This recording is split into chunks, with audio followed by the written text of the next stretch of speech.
Hello, friends. I hope everyone is doing well. I have, of course, a few examples here to go over and talk about. You know what's interesting to me is that it's the fascination with it's not just the process. It is the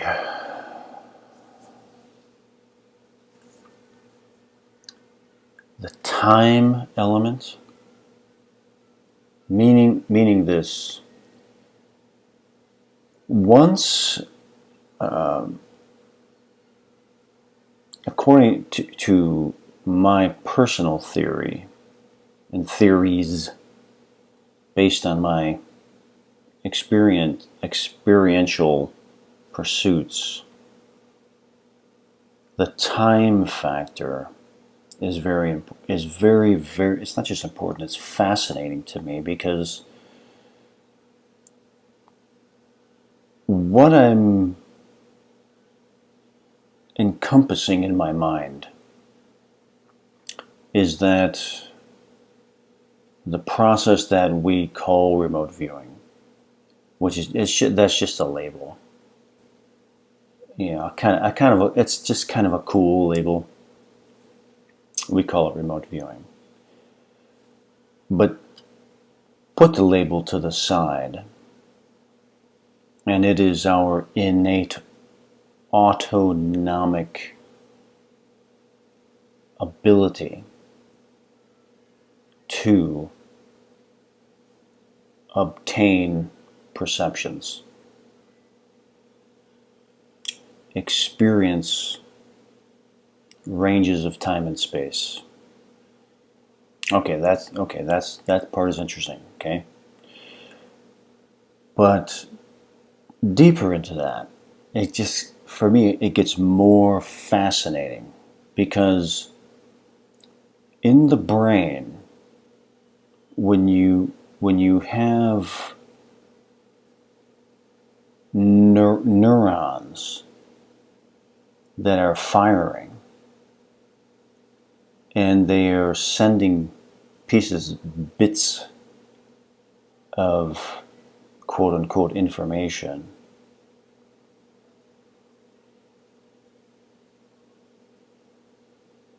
sensory information, to other parts of the brain that process that information. And all of that processing is happening, typically, a vast majority of that processing is taking place deep below the threshold of our awareness. And it's like this grinding machine processing all of this sensory, experiential, quote-unquote, information. That's interesting. But the fascinating part is the speed at which it's doing it. And it's like if you are looking at a whirlpool that in the center is spinning very fast. But if you're looking at it from 100 stories up, it looks like it's moving slower. But the closer you get to it, the faster it's going. And that's how I see the activity in the brain as these ranges of time and space are attracted and selected instantaneously instantaneously. So, but my point is that the time factor involved with the attracting and selecting of this range of time and space, the quote-unquote target. And by the time that it gets into the processing realms, is it at that level a huge amount of time. A huge amount of time. But in the conscious level, the quote-unquote remote viewer, like myself, is going through a process or waiting, and that's like a infinitely long amount of time compared to the attractor selector mechanisms movement. It's like the speed of light. The speed of light. So by the time that speed of light gets above the threshold of awareness, that's like a huge amount of time. Even though it may seem like minutes or whatever. It's a huge amount of time at the level of movement, of the reaction process. So anyway, that's on my mind. But here's an example here. All right. This is the quote-unquote target, okay? This is it here. It's like an art gallery or something like that. This patch right here is what entered or what penetrated the threshold of my awareness and caught. I was able to process it in a way that made some level of sense to me. Okay. And let's look at this here, and then there's another element to this.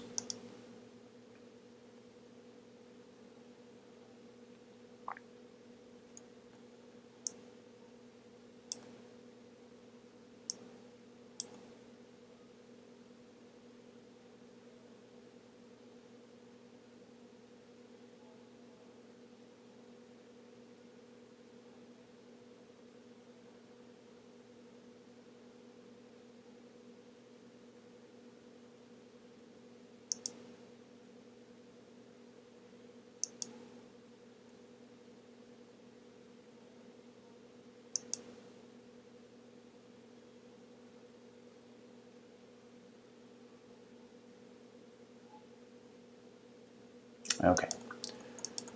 So there's that. So this, which made its way into above the threshold of my awareness, I can look at the quote-unquote target, and I can confirm what I was experiencing here as the first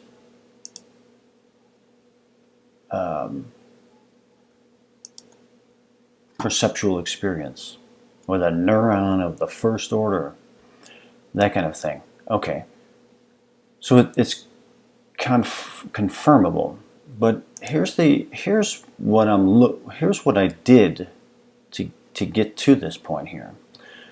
What I have been working on is breathing exercises that are specific to stimulating the brain stem, and they are a series of deep breathing exercises followed by extended exhale, holding my breath out on the exhale as long as I can, and then a big inhale and holding on the inhale. But the interesting thing about the holding on the exhale is that it stimulates the brain stem. Because when holding on the exhale triggers a response, it triggers a survival type of response. And so it activates the brainstem. I was able to confirm that with Wim Hof, the Iceman, because I've been paying a lot of attention to Wim Hof for the past year and a half. And I do the breathing exercises and I do the cold water exposure, because when I found Wim Hof about a year and a half ago, what he was talking about was what I was talking about. And he confirmed a lot for me, because he's talking about the brainstem, and that's exactly what I was talking about. And then once I started to do his techniques, primarily initially, I found it because I was having inflammation problems. And I saw a video of his saying cure inflammation. So that's why I looked at his videos initially. And that did help. What he was showing in there, I applied cold water exposure and the breathing, and it did help, along with diet changes and all that kind of stuff. But point is, what it did was it made me curious about what he was talking about, and then brought me further into the breathing exercises that he was talking about, which is what I was talking about, which is the brainstem. So, point is, before I stood up and did this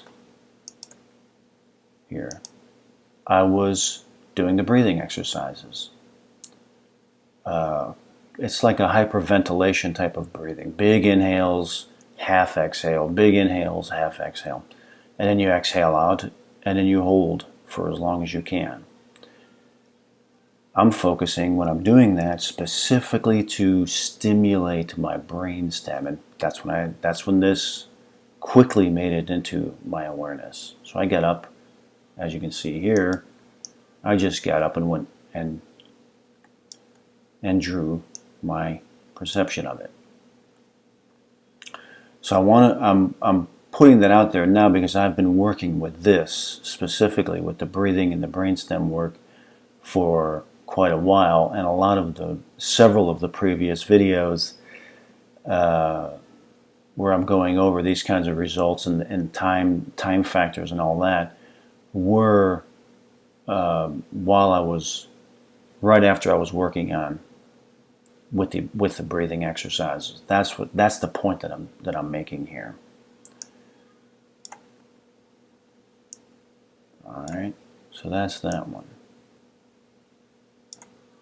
Does it work every time? I have not found that it works every single time. It's not like a magic pill where you do the breathing exercises and it works every single time. I've not found that. There are other factors involved for more or less, quote unquote, levels of success. There are different factors involved. So in this exercise here, I wanted to go back into the proprioception levels and experience the target, as opposed to a speed of light flash experience where I'm measuring time factors. So I wanted to take a little break from that, and I wanted to experience some proprioception. I missed it. I just miss proprioception experiences. So here's an example. This was like 5 minutes ago. This is the range of time and space here. It's this water fountain thing, this long water fountain thing. And so my intention going in here, which the intention is extremely important, is proprioception. I want to experience it dimensionally. I want a dimensional experience. And so here's what happened.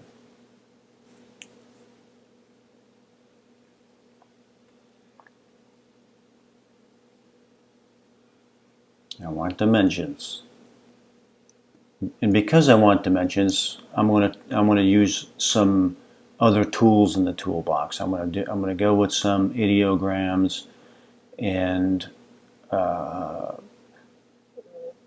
with the intention of allowing the ideogram to guide me if one comes through that I know is real. That's a big conversation, and I covered it in several videos. The difference between a real ideogram like this and one that is not takes a lot of experience and practice to know what that means. But I know what it means, and that's what I'm looking for here. That was interesting. See, this one comes through. See, that was interesting. It had a nice wave in there. It was interesting. It felt good. That's what I'm saying here. It's interesting. That's an interesting one. There was something, and it had the feel. I know the feel. It had the feel.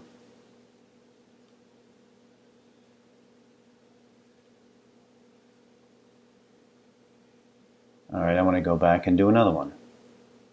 I was going to write up there, but I wanted to verify. Yeah, there it was again. Right there, I was going to write up there wavy. And I was like, I'll just go and do another one.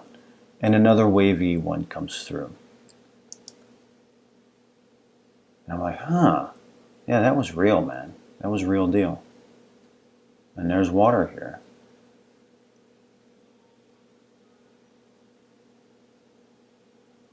It's like a river. That is a interpretation.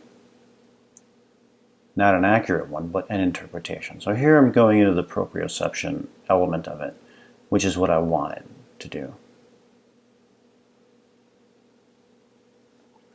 Hopefully you can see this.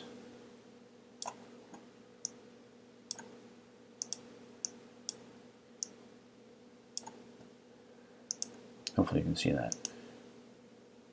Let me go back here. So here it is. This is the proprioception element, where my body is responding to the dimensionality of what is interestingly taking place at this range of time and space here. The water flowing, the flowing of the water here. Which is just it's just a cool experience, So those are just a couple of really kind of interesting things to show of at least how I work, because I can't do the same thing all the time, like with these elements here, where I am measuring the time. I've been doing a lot of those, and at the end of it, I just wanted to go back and experience proprioception again. I love it so much. So there it is, man. Hey, ooh, this is cool, man. Wavy. I'm flowing. I am flowing. So that's pretty much it. Just fun stuff. This is my life. What can I tell you? I go and I experience these things.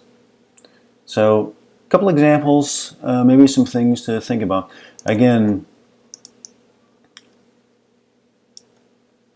this aspect here, and which is the big continued exploration, which is the automatic reflex to the location as it exists in some state, in some range of time and space. And the fractions of seconds